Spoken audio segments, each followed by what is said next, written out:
Welcome to the Take Back Your Awesome podcast show. With me, your host, Colette Morris.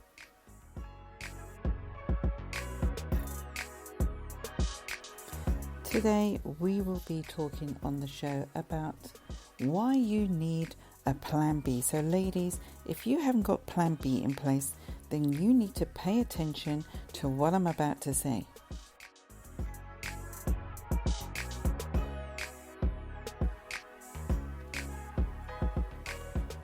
So many years ago for me, I went through trauma. Trauma, ladies, let me tell you.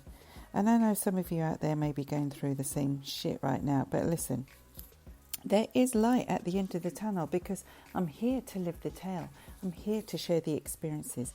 I'm here to give you the shortcuts.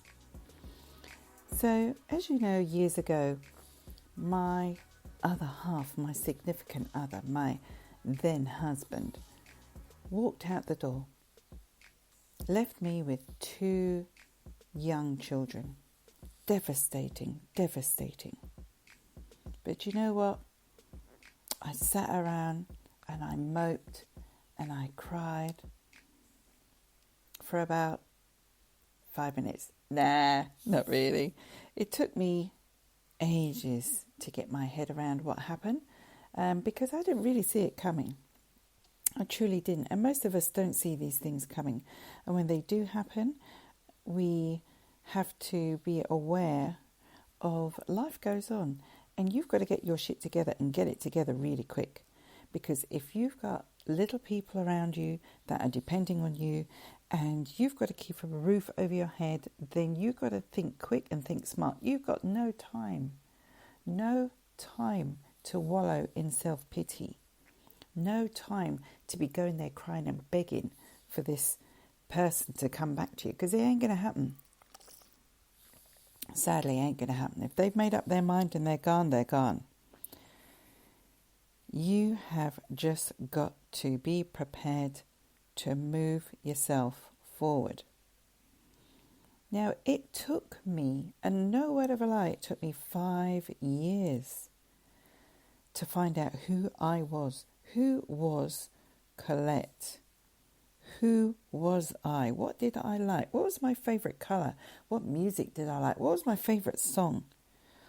All that, I didn't have a clue. Why? Because I'd immersed myself into motherhood, into wifehood, into partner mode. I was just working on automatic all those years that we were together. And we were together 17 years, ladies. That's a long time. So, I'm going to be giving you some practical steps to help you move your life forward or be in preparation for that time, if that time ever comes. And I pray for many that it does not, because you know what? Being together, being a family is so precious, because when we get married once. We say to ourselves we're never going to do it again, because the partner we chose. The kids we have together, we welcomed into the world together. We can't see anything bad happening going down the lane in the future. But you know what? Just in case, let's get our plan B's together. So first and foremost, be in a situation, or never be in a situation where you are left hanging, where you are left with no security, no savings, no backup. Not all of us have rich parents. Not all of us have someone that we can rely on. And this is real talk. I had parents. I could have gone to my parents and asked for help, but do you know what? Out of pride stopped me from doing that. And pride can stop you from doing a lot of things. If I had to look back and do it all over again in the way that I did, would I? Hell yeah. You know why? Because desperation creates urgency, creates success in ways that you have never imagined, because you're not looking for success at the time. You're just looking to create an income to keep food on the table and a roof over your head. And I always said as a parent that my key role in life for my 2 kids is to keep a roof over their head, food on the table, and give them an education. That's all my role is. And when they get to that time in their life, when their education is finished, my role is done. Because you now have the knowledge and the information to go and fend for yourself. And that's all that any parent wants, right? We all want the best for our kids, but we all want to see them become independent. We all want to see them leave home in a way that will make us proud, knowing that they can look after themselves if anything happened to us as parents. So my journey is now over 20 years. But I'm a proud parent and grandparent, knowing that my boys are entrepreneurs, that they have their own businesses, that their businesses are fruitful and will continue to be, in Jesus' name. So, how did it all start? Because I started off, like many, in a 9 till 5. I wasn't looking for anything else, and I didn't even consider anything else. In fact, I think a cousin had come to me years before with an opportunity to be in Amway. I'd never knew about network marketing before, and I didn't see Amway as a network marketing company. I truly didn't. It was kind of like something like Tupperware, but you had all sorts of products that you can sell in the home. And I did it out of respect for her and because she asked me to help out and if I could help out. So I signed up. Didn't know what I was doing, but do you know what? The mindset, the tapes that they had, back then it was cassette. Oh my God. If any of you out there and you're below 40 years old, then you will not know what a cassette is, but it was a form of media, pretty much like CDs or podcasts or Spotify, iTunes, that kind of thing. But this was the way that we listened to music and items back then. It was really crazy because those tapes, they could screw up at any time. They could get caught up in a reel and they'd break, and it was like, oh no, right at a crucial moment. It was really, really brittle. But we survived those days. I'm so glad that the media's moved on now and we can download and stream and listen to things. But I digress. So these Amway mindset recordings by, I can't even remember their name, Dexter, and I can't remember his wife now. But they were amazing because they kind of made you think differently. And it was the first time I was exposed to self-development of sorts. And I just loved the business because of the self-development. Yes, the products were great. They had a really great oven cleaner. I think they still do. If there's anyone out there that does Amway, please get in touch because I need some of that oven cleaner.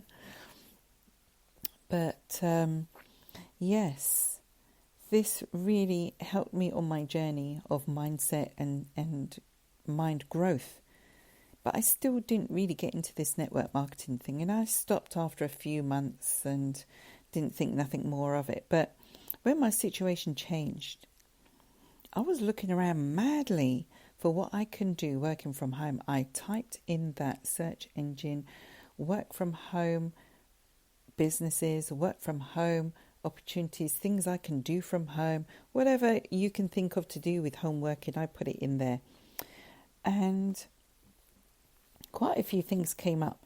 There was envelope stuffing, which seemed pretty boring, and the pay wasn't really that good. So that wasn't a plus for me. And there were other things such as, there were other MLM, but I didn't know what MLM meant. And I didn't know how to do in-depth research back then, because back then the search engines weren't really reliable. Google hadn't really got its act together yet. So I said, you know what skill have I got? I looked at my skills and how I could use those skills, and I could type. So I put a little ad in my local newspaper about doing some typing for small businesses, doing letters and things like that, reports, etc. And I got a couple of clients, and it paid really well. It was just a little side thing, and it was something I'd do in the evenings, and built up a little clientele list. And I was really chuffed about that, because it's something I could do from home. I didn't have to leave home and be away from my children. But it wasn't enough. It really wasn't enough. And then about 3 months in, I received a little leaflet, and it said work from home opportunity. And I thought, I don't know. And I shuffled this piece of paper about. For about 6 weeks, I shuffled this piece of paper about. And it was on my stair. That's where I put things where I know I've got to do some action with them, because they kind of get in the way and you have to do something. You can't keep hoovering underneath them, right? So after about the 6th attempt or so, I looked at this and I thought, I'm going to give them a ring. So I rang the number, and a lovely guy answered. And he said he'd come round. I went, what? It turns out he was a neighbour on my road. So he came up, explained what it was all about, and it was health and wellness. I did a bit of research on the company, the name. I saw some really positive results. They'd been around for about 15 years, and I thought, why not? And that's how I started my journey into network marketing. My plan B grew from there, because you know what? I was down to my last couple of thousand in the bank, and I knew I had to do something really, really drastic. So I took this last couple of thousand as my seed money to start my business. Why did I do that? Well, listen. If you're going to do something, you might as well go all in, right? And I've always been the type of person to go all in.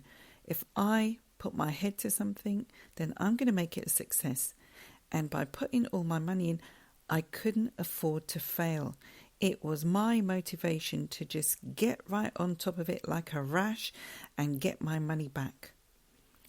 And that is exactly what I did. I purchased the biggest pack going with loads of products, and then I just got to work. And within 2 weeks, I got my money back. And then the 3rd week, I got interest. In other words, I got more than I put in. And I got my first check, and I was ever so proud of my first, I think it was, bonus check, compensation plan check, I don't know. But I was really, really proud of this. And I wish I could find it now, because it was for 0.01 pence. Oh my God. 1 pence. But you know what? It wasn't the 1 pence that excited me. It was the fact that it works. I got a check. It had my name on it. I just had to put in more work, and that number would grow. And you know what? That's what I did. And each and every month, I was earning an additional £500. For someone who's single, that £500 did a lot. Trust me, it really did a lot. And it motivated me to do even more. And I haven't really turned back since. So I've been talking to lots of ladies to get their plan B together, to get their plan B ready for events such as the one I've gone through, or even through redundancy, or, those kind of